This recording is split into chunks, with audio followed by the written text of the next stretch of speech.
हर्षितलिङ्गं निर्मलवासितशोभितलिङ्गम् जन्मज दुःखविनाशकलिङ्गं तत्प्रणमामि सदा शिवलिङ्गम्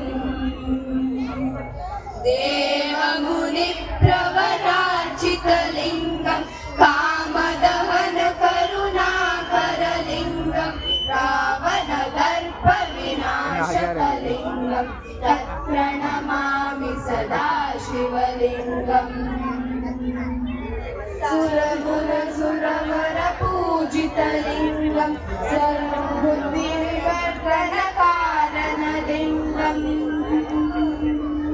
सिद्धसुरासुरवन्दितलिङ्गं तत्प्रणमामि सदा शिवलिङ्गम् कनकमहामणिभूषितलिङ्गं फणिपतिवेष्टितशोभितलिङ्गं दक्षसुयज्ञविनाशकलिङ्गं तत्प्रणमामि सदा शिवलिङ्गम् कुङ्कुमचन्दनलेपितलिङ्गं पङ्कजहारसुशोभितलिङ्गम् सञ्चितपापविनाशकलिङ्गं तत्प्रणमामि सदा शिवलिङ्गम् देवगणार्चितसेवितलिङ्गं वैवरभक्तिविरेशितलिङ्गं दिनकरकोटिप्रभाकरलिङ्गं तत्प्रणमामि सदा शिवलिङ्गम् अष्टदलोपरिवेशितलिङ्गं वैष्णवलोकविवेशितलिङ्गम्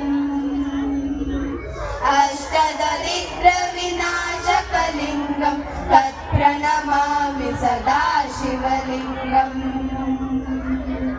सुरगुरुसुरवरपूजितलिङ्गं सुरवनपुष्पसदाचितलिङ्गं परमात्मकलिङ्गं तत्प्रणमामि सदा शिवलिङ्गम् लिङ्गाष्टकमिदं पुण्यं यः पठेत् शिवसन्निधौ शिवलोकमवाप्नोति शिवेन सह मोदते।